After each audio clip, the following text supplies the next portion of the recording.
Now, let's go ahead and take that concept as what do you see in the markets? Can you see congestion? Can you see waves? Can you see the buying and selling potential? This is something I was at a forum one time. It doesn't matter whether you have a candle chart or bar chart, doesn't matter what you use. And I was showing folks the easiest way to trade, or I should say to gauge your risk. It's an old trick. A lot of folks, I haven't seen it, done, but I heard it was an old trick. I just did it myself one day and says, where do I find those congestion? When I was talking about the meat, where everything is, where you see all the traders at, where it's like when I talk about animals, and I'll do a thing about animals, and I'll show you animals are no different than people in terms of fight or flight or feast or famine or like I said, action reaction, love and hate, health and sickness, um, anger, happiness. Those are the two polar opposites, but that basically in life itself, people are always trying to reach that equilibrium. Nature itself is trying to reach that equilibrium. It's very simple. It's like a Bollinger Band. Price, buyers and sellers, relationships, um, you know, emotions, weather, you name it, tries to reach that equilibrium. But in order to have an equilibrium, you have to have polar opposites. Okay, if you have only one side, it's hard to make it equal without that polar opposite. Laws of nature, laws of physics, you name it, everything has that. So when I was putting together the Zumbi, and once I, go ahead and reopen the site, I'll show, again, like I said, this is how I've been trading. It's helped me astronomically. Just between that and knowing divergences, it's I won't trade any other way. I set my percentages. I said, okay, this is what I see happen 80% of the time, and this is how much that 80% of the time. This is how much the heat or the risk is compared to the reward. And it's a slow process, and it's but for those who are very risk averse, I don't like risk. I like to manage it, but I don't like putting myself into too much risk, which is the difference between traders and gamblers. Gamblers create risk, traders manage it. So literally, what I did is I said, okay, if I have the proper amount of risk, I'm able to gauge my trades, and it's just it's a lot simpler to put it together. So basically, anyway, let's get to the equilibrium of markets. Now, a lot of times, folks like to look at and trade Bollinger Bands. I always say that basically, for instance, a Bollinger Band, of course, is you have the two standard deviations off of the mean. Okay, basically, think of it a Bollinger Band. Like I say, when I was teaching, I was telling folks like a cheetah. When a cheetah goes out and it tries to get that prey, it starts from an equilibrium point. It starts from and of course, without getting deep into physics, or the inertia or whatnot, think of that cheetah. It had a catalyst. It's hungry. It has to do what nature told it. And the cheetah goes and it runs and it runs. Well, it reaches that point where either its body says you can't do this. If you don't get that prey in time, you can't do this. Or it'll get that prey and then it reaches, and it basically, it either goes back home to, feed its young or whatnot, but it reached that standard deviation. It went out and it came back. Either that coming back is either resting or it might be bringing that prey back or trying to hide it or whatever, but it went out on that limb, like we all say, out on a ledge. That's nothing different than Keltner channels, Bollinger Bands, anything that measures, standard deviation channels, anything that measures volatility or anything that measures that reaching, like a rubber band, literally is the best. It's looking at a Bollinger Band. Okay, looking at anything is, you have that volatility aspect. You see it in boiling water. You see it. I mean, like I said, nature has it just as well as markets or emotions or people buying and selling. It's where that price says I can't do it anymore, and it starts to revert back to the mean. It starts to go back. Remember Beanie Babies and remember the gosh, what else was there? Mood Rings, Pet Rock, CB radios when pagers first came out, Cabbage Patch Dolls. You had it where it was so far out on that standard deviation that it just wasn't valuable anymore. So it reverted to the mean, and now it's on the other side, or it went the other way to where it was like folks were like, man, it's almost like the DX7, the keyboard. And being a musician, the thing is, I remember when the Yamaha DX7 came out, and it was in the dawn of the MIDI era. and everybody was like, "I got to get a DX7." Those things were, you had waiting list for folks to be able. It's like a, there was you had to beg to go ahead and get one. It's like you sell blood and put your soul in a sell it just to get his DX7. Then you started seeing other keyboards come out and other things. Then the DX7 was old hat. It was like, man, you couldn't even sell, you couldn't give it away. Okay, it was like, why should I have one of these? And then all of a sudden it started going back down in value until it became almost valueless. It was like, there's no way on earth. Well, don't be surprised when you start seeing that value go back up. It's the same thing as the Moog, the keyboard, the Mini Moog. The Mini Moog, it was very expensive. Then all of a sudden, as you started seeing DX7s and other, MIDI capable keyboards, and folks were running to that, the Mini Moog, it was a joke. So it went down in value. Not, I shouldn't say a joke because it's never really like totally squashed, but the value started going down and down until it was like when all of a sudden the DX or the other keyboards were going down, the Mini Moog sound started coming back, and you started hearing it in all these hip hop and techno and everything, and all of a sudden you can't. It's very expensive. I shouldn't say very, but the value went up. Well, that's a Bollinger Band in the markets. It literally does the same thing. The same thing as a Cheetah. The same thing, it reaches that extreme and it says, I can't do this. Well, you have cycles within that. Like I said, even time has action reaction. Okay? Cycles within, like a lot of folks like to use cycles with what they call the Andrews lines or action reaction lines or pitchfork lines. I don't care what you use. It's the nature of buying and selling, the nature of life. Okay? A lot of GAN theorists do it, Elliott wave theorists do it, which that is more along the lines of fractal more than I would say action reaction. But even within fractal nature, or even African fractals, those of you who have studied it, for every action there's an equal and opposite reaction. That equal and opposite reaction is the microcosm of what's within that macrocosm. So, within these waves, like this wave you have that goes up from down here all the way up and all the way down, you have miniature waves. Those little action, well, that right there is the action of these miniature waves makes up the equal and opposite reaction of the larger wave. So even in fractal nature, you have action reaction. Same thing with markets buying and selling. You might have, massive buyers and sellers of a department store, but within that department store, you have folks buying the shoes and whatever, and that makes up whether that buying and selling of the corporation might buy it out or something else. So that fractal nature is within there. You also have the aspect of timing. A long time ago, I was telling folks, and I think I did it in the last video, where I was talking about value, and the meat is the value. Okay, it's like where everybody meets and says, what is that thing? It's like the value of at a watering hole when I talked about wildebeest and alligators. You're going to find a value. The value of the wildebeest saying, should I cross right now? And the value of the alligator saying, how many of these, are we going to have a good dinner tonight? So literally, you have that aspect of value. A lot of times I was teaching folks about, say for instance, you were fixing to go to the store and you want to buy a widescreen, flat screen LCD, 8-foot TV screen, or monitor, and you're like, I just found out that they're selling, and it's the best deal I could ever get. They're selling for $100, and your wife says, or husband or whatever says, really? You're like, I'm running out the house right now to get this. It's the new, it's Apple TV's limited version of an 8-foot screen LCD. You can, interactive with you name it. And all of a sudden you're like, I gotta have this thing. So you're running down to the store, and you're literally going out to get that, and next thing you know, you're like, okay, he's gonna ask me. I mean, it's $100, say it's $150. And the guy at the store is like trying to say, well, $150, and you're like, man, maybe I could get this guy down to 100, maybe $75. And the guy at the store is like, well, I'm gonna try to get my value. So you guys have to reach a perceived value in that point. This is what markets do, and this is where you're gonna find congestion. To find that perceived value, you'll say, okay, let me see. I'll get him. I'll say, I'll start with 75. And he's like, no, 150.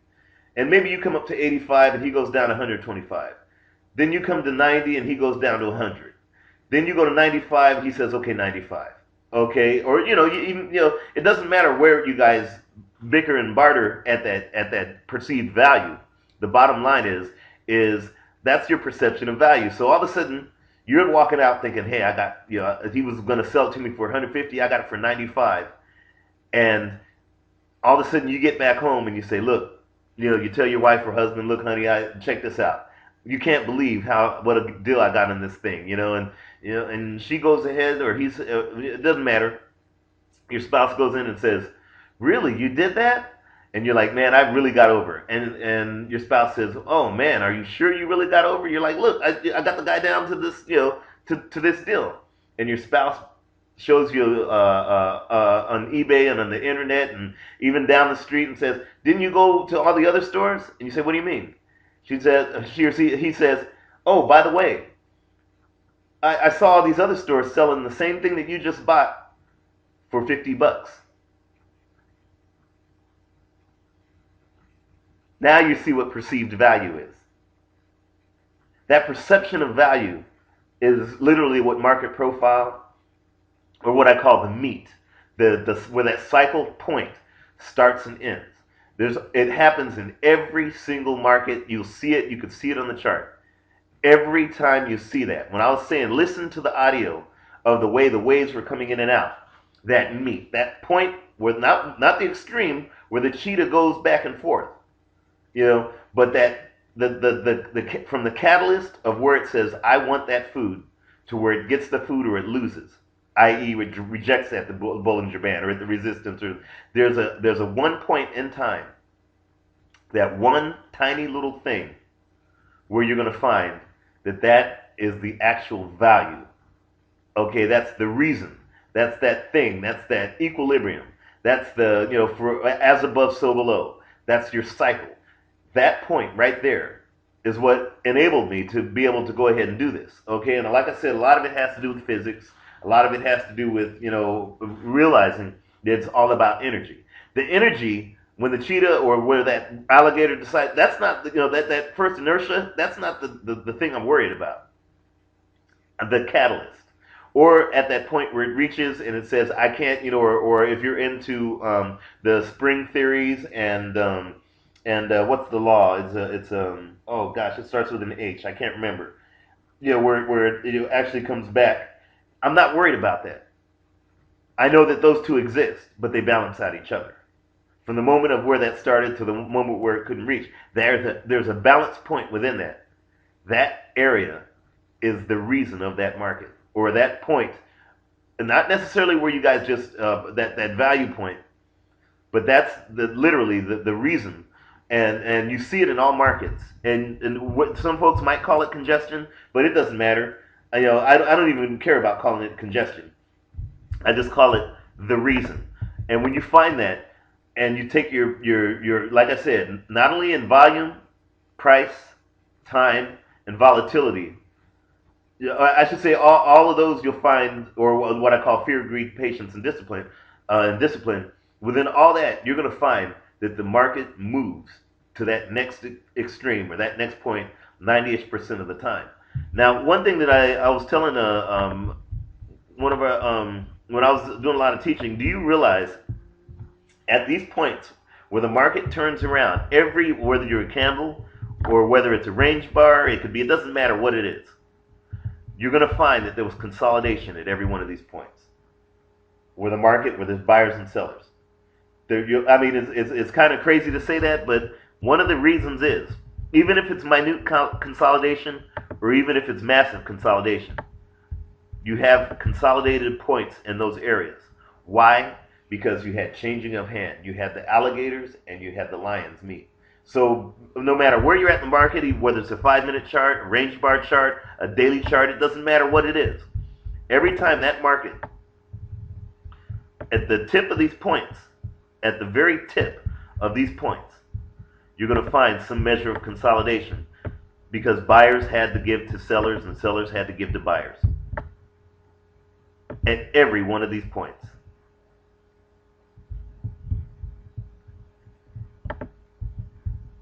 I'm going to a smaller time frame to see if I can find, okay, let's go and find our consolidation, see if we see it. Okay.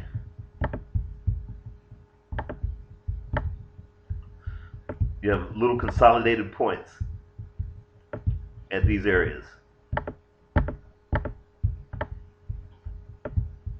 See what that is? You have, at each point you're going to find that there's buyers and sellers changing hands, Trying, somebody is saying yay and somebody's saying nay at each different, wherever that market is. This is, oops, I didn't mean to move that. There you go. This is even a better depiction of it. Look at these, wherever you're at the tip of the market, you'll just know that those are areas. Some folks call it support and resistance. Now think of support and resistance as a lot of consolidation. The more consolidation you have, or if you see a candle or a range bar or a tick bar, I use area charts, I use point and figure. I really don't care, and I don't care what the security is, whether it's a Bollinger, Apple, or whether it's currencies or what. I really don't care what that thing is. All I care about is these areas. And wherever these points are, that's consolidations. What I did is I said, knowing that these are consolidations, I know that markets changed hands, that the alligators and the wildebeest met. So that means that there's a point of support and resistance. The alligators might be support and the wildebeest might be resistance. And i.e., the alligators might be buyers and the wildebeest sellers. But something changed hands. Somebody won the day, okay? Or somebody... Or, some folks lost and some folks won that day. Might have been hungry alligators, or it might have been a few less wildebeest. But the bottom line is that watering hole, and that's all these are. Same thing with, like I said earlier, about moving averages, indicators. No matter what indicator is, it is a watering hole. It's where the animals have met. But it's more lagging. But you'll notice that's where the animals have met. If I go from this hour chart, let's see if I can get to a smaller time frame and see the same thing. And see if we'll see consolidation. Okay, no, I won't do it on this. Let's go to a daily, and we'll do it on the daily chart. And try to hone down to find, support and resistance. And if I could do this, or even better yet, this is even closer to the market.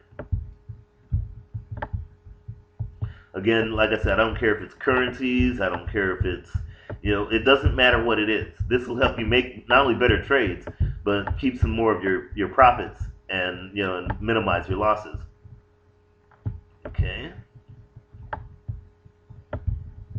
This area right here, where these two touches are, had consolidations at that point. Markets changed hands. Now let's go to an hour chart and see if we can see a little better. Go down to 15 minutes, see if we can see a little better.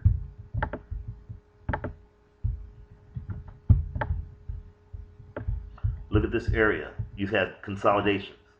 We can even get down possibly to a 5-minute chart and see if we can even see better areas of consolidation. Let's see.